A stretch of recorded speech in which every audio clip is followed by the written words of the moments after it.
All right, everybody, welcome back to another episode of Ole Miss After Dark. I'm joined here once again by Hitch, and all of a sudden, the winner of bets once again, Chad, going from winner of bets to placer of bets back to winner of bets again.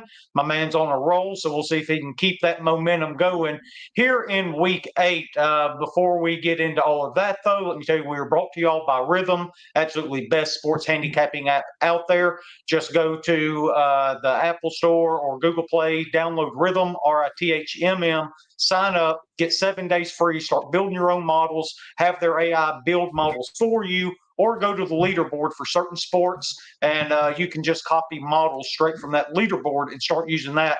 And again, you get 7 days free when you sign up. That way you can build your bankroll a little bit before you have to start paying the subscription, and Rhythm will just end up paying off that for you with the money you will make. So y'all go download that. Again, that's RITHMM. Guys, how we doing today? Man, we're doing great. None but winners over here. Hitches. That's right. And we got the classic Hitch 2 thumbs up. So it looks like we are ready to go. So we will start this sucker off by recapping Week 7. Let's see. I had a pretty rough week. I had Oklahoma minus 14.5. Wasn't even close. Not talking about the Ole Miss game. Got that out of my system on Sunday. Did get the Syracuse win, though. So that one came through for me. Lost on the Middle Tennessee money line. I ended up going 1-3 minus 2.2 units on the season, and that brought me back into the red for the year, unfortunately. 13-15 overall, minus 0.64 units on the year. Hitch goes 2-2. Once again, money line Hitchcock over there gets the Vanderbilt money line, hits it again. Is that the second time you've hit Vandy this year, Hitch, on the money line? It is. It sure is. Yeah. That's what I thought. But just like you said, I mean, Alabama wasn't close. Washington wasn't close. Man, those first two games, I was biting my nails. I was like, man, there's no way that I can have another week like I just had. And, man, luckily Syracuse, I couldn't have been more right about Syracuse, couldn't have been more right about Vandy, and it really did save the weekend. So, it was a good ending. Yeah, you end up going 2-2 plus 2.85 units with the Vanderbilt plus 405 money line hitting. Takes you to 13-15 on the year, so still under 500. You're positive 3.47 units. Those plus money plays have really helped you out so far this year. And then Chad going 2-2 again, hitting his money line too, though. He gets Rice at plus 185, and they get him home. So he goes 2-2. Plus 0.65 units, and Chad's two games over 500, 15-13 on the year, and sitting atop the mountain plus 4.05 units. So I've got to have myself a big week trying to get back into this race, and we'll see if we can't do that right here. Started doing straight bets for y'all. That way y'all can kind of track how those are going when you take plus money plays out of the equation. I moved to 12-9 on the year, plus 2.1 units. Hitch 10-11, minus 2.1 units on his straight plays. And Chad just doing what he does, just keeps winning bets, 13-7, plus 4.2 units on the year on his straight plays when you take out the plus money plays. So those have been some. What you got? Oh man, just showing some enthusiasm about these records I got going here. You missed it. He's Master P-ing is what he's doing. Oh, okay. Better than Diddy, I guess. So, all right. But yeah, we'll dive right in here to Week 8 and see if we can help make y'all a little bit more money. Everybody on the show's been pretty good so far, outside of my clunker last week that brought me back down into the red. So we'll see if we can keep everybody in the green. And I'm going to start this thing off. I didn't put it on the show last week. I bet it personally, and I'm going to go ahead, and this is going to be an automatic bet for me every single week until they don't cover. Give me Army minus 15 at home against ECU. These Black Knights are really playing some good football. They're a lot of fun to watch. It's not the Army of old where it's triple option you to death and that's it. They can really hit you downfield and hurt you downfield. ECU missing their top cornerback for the year. Obviously, that happened a few weeks ago, but they just suck you in. They hit you downfield. I talked about it last week. There was going to be, probably 4 or so shots downfield that they were going to hit, and sure enough, they started it right out in the first quarter there. So give me Army minus 15. I just don't think ECU is very good. No, I'm the same. I'm in the same boat with you. I like Army as well. I like another service academy as well this week. As I'm sure most of y'all do too. Mm-hmm. Yeah. I'm with you. I just go to my pick because that I'm going to be on Army too. I looked and looked for another game because I knew that you were going to be on Army and I knew that you were going to lead off and I trying to get some difference in the picks. I couldn't get away from it. And then I realized that we've been on Army together one other time this year and we were on Syracuse last week, right, together. So when we're on the game together, we're 2-0 on those bets. So the idea is to not have differentiation in picks, is to win money. And so I'm going with Army too, man. The only thing I will add to what you said is ECU's last 3 games against Liberty. They gave up 191 on the ground, 4.2 yards per carry. Liberty is graded at 76 on PFF. UTSA 170, 4.5 yards per carry. Charlotte 311 yards on the ground, 6 yards per carry. Graded 76.7 on PFF. Then you bring in Army, right? Army's last 3 games: Temple 417 yards rushing, 7.3 yards a game. Carry. Tulsa 321, UAB 413. Army's rated 93 on PFF. So I just do not see how ECU keeps up with it. I think this Army wins this one running away. Yeah, 100%. So let's go ahead and go straight to the winner of bets since Laura talked about Army there. And Chad, what are you leading off with? Well, I'm going SEC. I like LSU -2 in Fayetteville against Arkansas this week. I think CJ Daniels will be back, wide receiver. I mean, you look at the game last week, the game we won't speak about, but LSU wasn't impressive. I think that getting a healthy wide receiver, another one back, that will help that offense. Last time we saw Arkansas, big upset against Tennessee. I don't know. I just think LSU's better than what we saw on Saturday. And I'm going to take them to keep it rolling against Arkansas. So -2, 110. Yeah. My only question is I looked at this as well. I just don't know if Taylor Green's going to play for Arkansas, right? Now, if he's not playing, then yeah, absolutely hammer LSU right here. If he does play and he's in the zone, he has one of his good games because he can throw a clunker at you in a heartbeat too. But man, when he's on, he can be dynamic. He can be electric. So I'm kind of waiting to see what happens there. If he's not playing though, yeah, I do like LSU here. Yeah, this one's weird because it's not at the right time of year it's supposed to be at. This is an automatic over bet for me every year because on that Friday they just put up points. But this year, either way, I would probably go Arkansas. But who knows? If Taylor Green doesn't play, for sure, jump on it. Yeah, absolutely. All right, my second pick here, Hitch. This is another one that's going to be near and dear to your heart. I'm going to take your BYU Cougars -9.5 at home against Oklahoma State. I have watched Oklahoma State a few times this year. Obviously, I've watched BYU several times because Hitch just can't stay away from them. BYU to Hitch is Army to me, right? I mean, it seems to be an automatic bet every single week.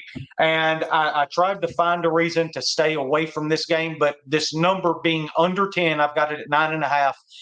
That is way too enticing, especially being in Provo as well, right? This is a home game for BYU. Oklahoma State has just got trounced by West Virginia. I think BYU is much better than West Virginia is. So I'm going to take the Cougars to kind of keep this magical season rolling. Yeah, this play is already in my account. I'm on BYU as well. Not one of my 3 plays, but yeah, I like the Cougars. I'm buying in on what you guys have been on for the last few weeks. Yeah. I looked at this one and I like it at not plus, I'm sorry, but what'd you get at 9.5? When I looked, it was 10. Yeah. And I thought, man, if it gets under 10, I'm going to go after it. I like it. The only reason I didn't get on it is because I feel like I've bet against Oklahoma State a couple of times this year, and I just don't want to have to deal with them again. Yeah, the only time I've bet against Oklahoma State so far is when I had the Arkansas money line. So this is kind of a revenge game for me as well. That didn't hit, did it? Oh no, it did not. There was Sure. there was some shenanigans there. That was the Arkansas money line too. It was like plus 400 and something earlier this year. So all right, Hitch, what you got for number 2? I'm gonna go with Oregon State plus 7 at home. I love UNLV. I've been on them a couple of times this year, and they've been very good. But when I'm looking at them side by side, the Oregon offense, I think, will be able to control the clock here. I think they can run the ball really well. They stay ahead of the sticks. They're like 70% of their downs come from standard down, and they're not in pass downs much, which is third and long you want to avoid. I really think they're going to be able to control the ball, keep the ball, and do enough to stay within the 7 points. Also, Oregon State, Corvallis, at night against the spread, they're really, really good. And so I just think 7 point UNLV may win this game, but I think 7 points is too many for Oregon State at home here. Yeah, this was one that caught my eye. I haven't dug into it quite yet, but when I saw Oregon State plus 7, that's one I put a pin in so I can go back and look at it later. Yeah, I looked at it. I didn't have much on this one. It looked priced pretty evenly to me, so no action there on me. Okay. All right. Well, what's your second one, Chad? I'm surprised we haven't talked about it yet. Biggest game of the weekend. Give me New Mexico -2 against Utah State and Logan. I don't think either one of these teams are very good. Hence the reason the total's at 78. I just think New Mexico is better than Utah State, so I'll take less than a field goal -2, and then that'll be my second play. Yeah, this is actually one that I also have a pin in to look at because that's another one that jumped out to me, and it has nothing to do with New Mexico. It has everything to do with betting against Utah State. That seems to be a pretty profitable strategy so far this year. I've used it several times here in the first 7 weeks of the college football season, and it seems to work out every single time. So that's one I'm also going to go back and look at and probably end up on New Mexico myself. All right, for my third pick, go ahead, Hitch. No, the only thing I was going to say on this one is that total is so freaking high that I think I probably have to bet the under. Mm-hmm. Yeah, that would make sense. For my third pick, I'm going to go with a kind of a surprise Cinderella team, whatever you want to call them. The Indiana Hoosiers are really playing really good football right now so far this year. They're welcoming Nebraska into their home stadium, and right now I ended up getting it at 6.5. Indiana -6.5, got it under a touchdown. I love this offense, the way they're playing. They're very explosive. Nebraska, I just don't think has the dudes on that side of the ball to be able to keep up with them. That I can't think of that Indiana's coach name right now. The one that came from James Madison, though, brought some guys with him. He's done a really good job there with the Hoosiers, and I think they're just going to end up outscoring Nebraska and beat them by double digits. So under a touchdown was a pretty easy play for me here. Yeah, Cignetti, that's the coach. Yeah, he's done a heck of a job. Just the fact that they've become more of a high-powered offense in 1 year after Allen left, it just speaks to how dynamic of a coach he is, considering what he did at James Madison and now Bloomington. Yeah, I love that under a touchdown. Yeah. Yep, same. I looked at this one. I like this one. This is one that almost made the list. Right, may have made the list if you hadn't have, picked it here. I really like it, especially since it went under a touchdown. It was 7 or maybe even 7.5 earlier this morning when I was looking, and went under a touchdown. That's when I added it to my list. Yeah, good pick. All right, what's your last one, Hitch? I'm going to go with the University of North Texas plus 12. At Memphis. I just looked, I plugged, these two teams into the spreadsheet and it came back about a 5-point difference. so I started looking at it, and I really think that North Texas's offense can do some things. They're number one in the country when it comes to explosive plays, or by what I'm looking at here. And Memphis is in the bottom third of the country when it comes to defending those. And so, if North Texas could bust a couple of big plays, maybe a backdoor cover here at 12, I just think that 12 is too many for that offense and how quickly it can go and how quickly it can score. The Memphis defense has been pretty good, but, their strength of schedule has been, like 107th. So, I mean, they haven't really seen a lot, and they got gashed by Navy, probably one of the only really good offenses they've seen. So, North Texas, I'll take plus 12. Yeah, if they can not turn the ball over, I think that they'll keep it close. That's the thing with them, because I remember the Texas Tech game where North Texas was in it, then they weren't in it any longer. Then they weren't. Like that. Yeah. All of that happened in the second quarter. There was it was either tied or a 7-point game going into the second quarter. I get up, go to the refrigerator, get a beer, come back, and they're down 24 all of a sudden. So I didn't really understand what happened. I had to rely on Hitch to catch me up on that one. So, but yeah, I haven't looked into this one, but yeah, all the points you made sense. So we'll roll with North Texas plus 12 there. Chad, what is your third play? Last one, FAU Owls plus 4.5 against UTSA. UTSA, I don't know if they should be giving up that many points to anybody. They are not a very good football team. So I'll take it, over the field goal, 4.5. Yeah, you look at some of the PFF scores or grades. UTSA is, terrible in coverage defensively. Florida Atlantic, that's generally how they're going to, try to get at least some of their points. So, it's not much. I like them on the money line as well. You'll hear about that game in just a little bit more when we talk about plus money. Okay. Yeah. Again, this is one that I haven't looked at, so I don't guess I really have a feel on that one either, but I will definitely take your word on it because you've been much better than either of us two so far this year. You're muted, Hitch. Oh, sorry, I was coughing. Yeah, I like this one too, Chad. When I plugged it in, it even, I don't know that they should be giving up that many points to anybody either. Right? I had Florida Atlantic as a favorite. I do too, a slight favorite. Yeah. Yep. Okay, cool. Well, we will get to our plus money plays next. Then, not one that I feel great about, but just on the surface. If you're going to give me the Georgia Bulldogs at plus 165, I'm going to trust that Kirby and all of that talent is at least going to have a puncher's chance down in Austin. Now, I do think Texas probably is the best team in the country. Sarkisian's done a hell of a job accumulating talent. They have a 2 or 3 year head start there as far as getting ready for the SEC, and you really saw that roster start taking shape. I know we've talked about it a few times. He's done a really good job, particularly in the trenches. They're a really physical team, Texas is. But again, you're talking about a Georgia team that's lost, 3 or 4 regular season games in the last 5 years, something like that. Has been the gold standard of college football. There wasn't just a whole lot I like out there. There were some slight underdogs that I could have gotten plus 105, plus 110, stuff like that, that I did look at that I do like.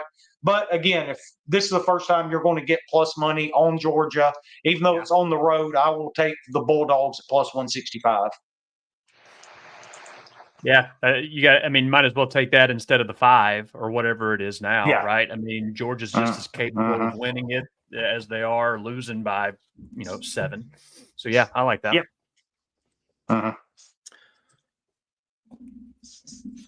Yeah, plus money. Georgia Tech at. I like that too. Where did I write that down? Plus 345. Yeah. Plus 340. I think plus 345 was the last I saw. That's what I was doing. I was trying to get back to where I could see because I looked at it earlier this morning. It may have changed, so I got 345. Yeah, that's right. 345. Okay. All right. Yeah. Watched Georgia Tech play a couple times this year. They're good. Or maybe I should say they're not the Georgia Tech of recent memory, right? They're at home. the offense is pretty good. It can score. They do a pretty good job on defense with the defensive line controlling that. They rank 4th in the nation when it comes to stuff rate. I just think that it's going to be a closer game than whatever it was, 12 points. And Georgia Tech, if they have a chance to win it at the end, that would be great. But also, since 2022, Georgia Tech has won more games as a double-digit underdog than anybody else at 5. Wow. Right? Georgia's won 5 as a double-digit underdog since 2022. Vanderbilt, BC, and Northwestern have all won 4 as double-digit underdogs. So I found that interesting to kind of that trend to throw in there with kind of I like Georgia Tech already anyway. So I'll take Georgia Tech. 345. Yep. Yeah, and the big thing with Georgia. Yeah, the big thing with Georgia Tech, they don't have Jeff Sims at quarterback anymore, right? We kind of talked about that a little bit earlier. We all really liked Arizona State when we were looking at the lines and the money lines and all, and then comes out that he's going to be starting for the Sun Devils this weekend. So we backed off that one pretty quick. Hard pass. Hard pass. So, all right, Chad, what do you got? Moneyline parlay, Florida Atlantic, the aforementioned, in Texas. So plus 293. I get Longhorns and Owl moneyline for a full unit. Yeah, we're going to go full unit today. Oh, man, actually following the rules. He wins one and gets cocky. I got it. Okay. Yeah. I remember my first money line. This will be my last. Yeah. Obviously, I hate the Texas pick. I think Georgia's going to win this game, or I'm certainly hoping so at least. But yeah, look, Texas is a favorite for the reason they're, again, best team in the country. I talked about them just a little bit ago. So yeah, that doesn't surprise me at all.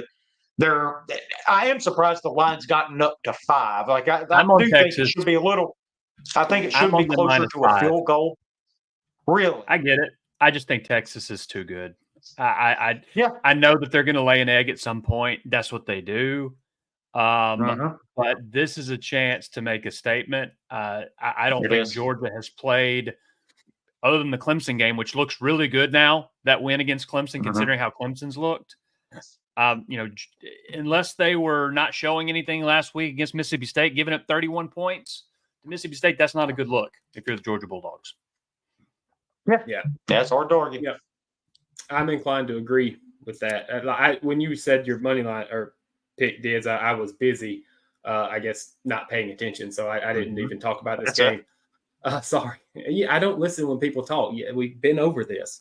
But I'm inclined to agree with Chad here. When I looked at it, Georgia doesn't look on paper, the way that they have in the past. Actually, Texas looks the way that Georgia has in the past on both sides of the ball. Yeah. And when I looked at it this morning, I could have sworn that it was 3.5 or 4. Maybe I'm wrong. Yeah. But when I came back and sat back down, I don't know, a couple of hours ago to kind of look at it again and kind of lock in, it had gone up to 5, and I thought, I don't like it that much anymore. But under a touchdown, I'll probably still be on Texas.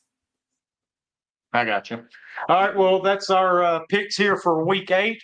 Nothing but winners coming from this show, except for Chad's money line parlay. We can go ahead and X that one out. So we will go ahead and move along and look at the remaining SEC lines so far here for Week 8 and see which ones we're leaning towards.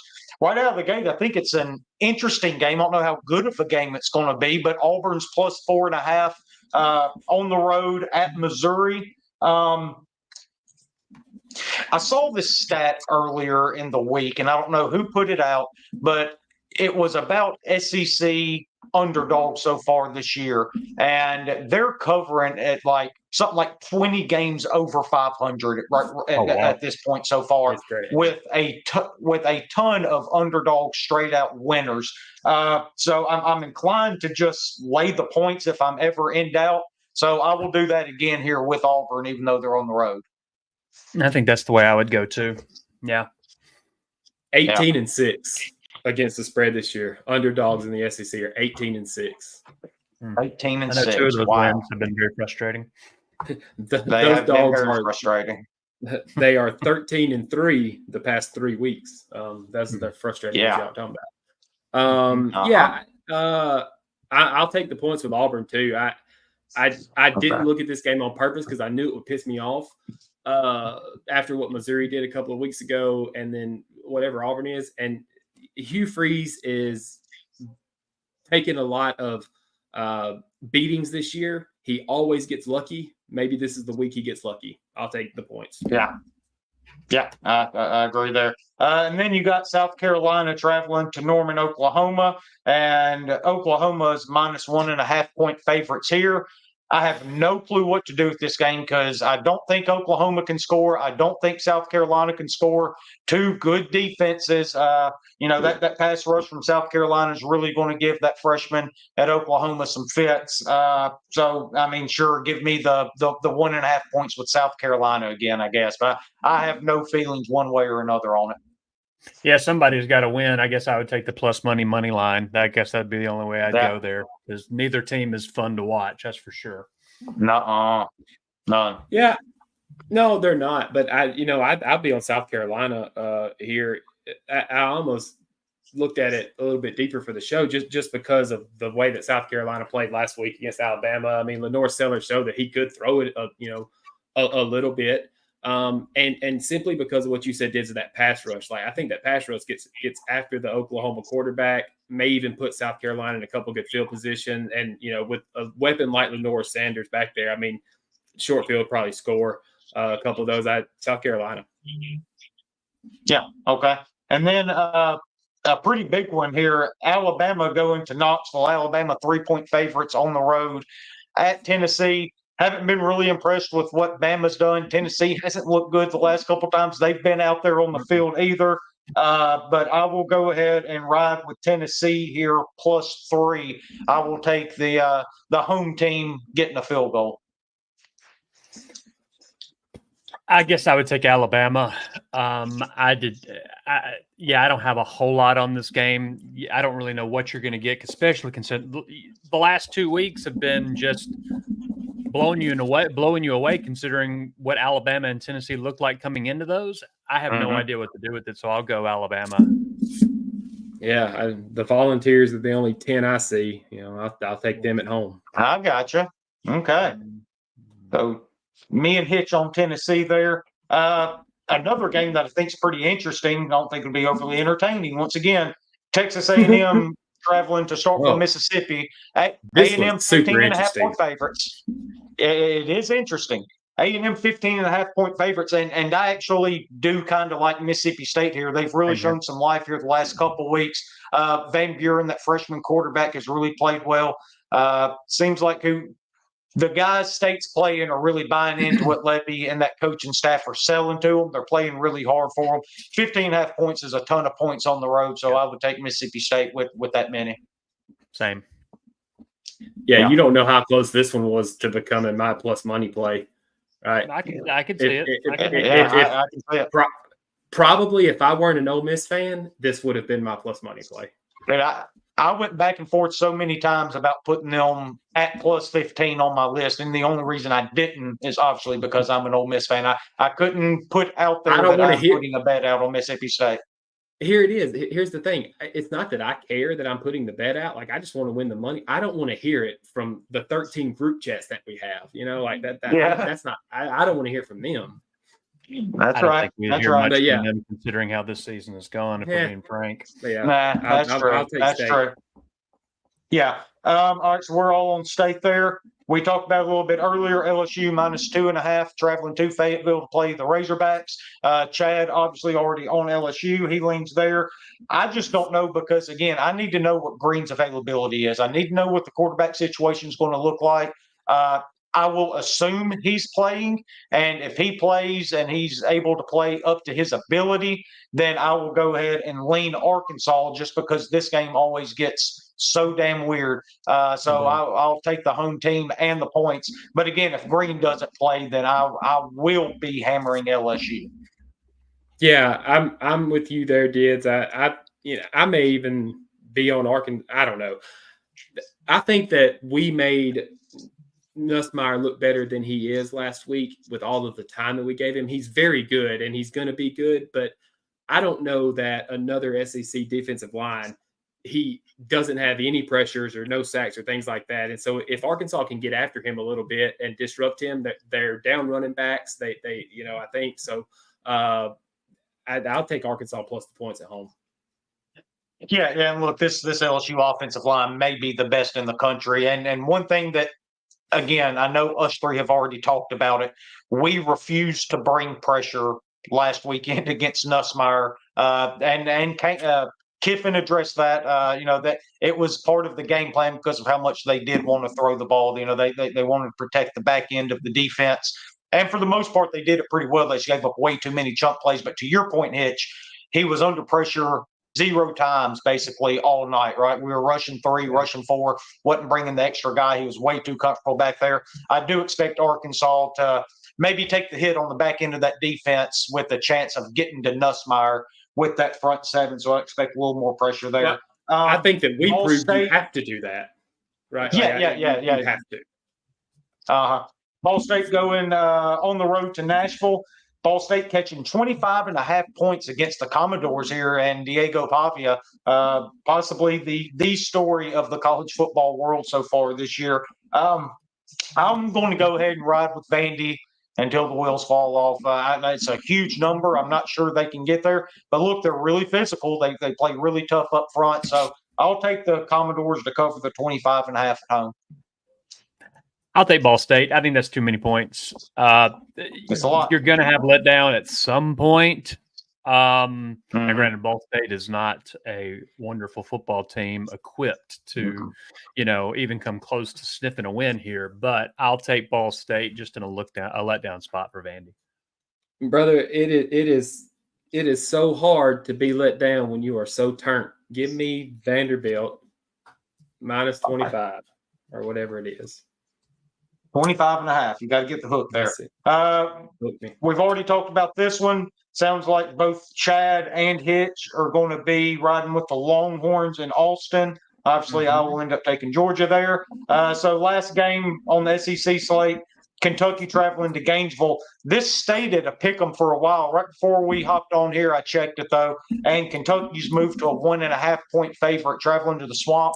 I'm going to take the Gators here. I know Mertz is out for the year, the quarterback. You do get DJ Lagway, really athletic kid. And now you don't really have a choice but to kind of turn him loose in this game. Yeah. Kentucky, I just don't have a lot of faith that they're going to be able to score down there in Gainesville. Florida defense has been okay.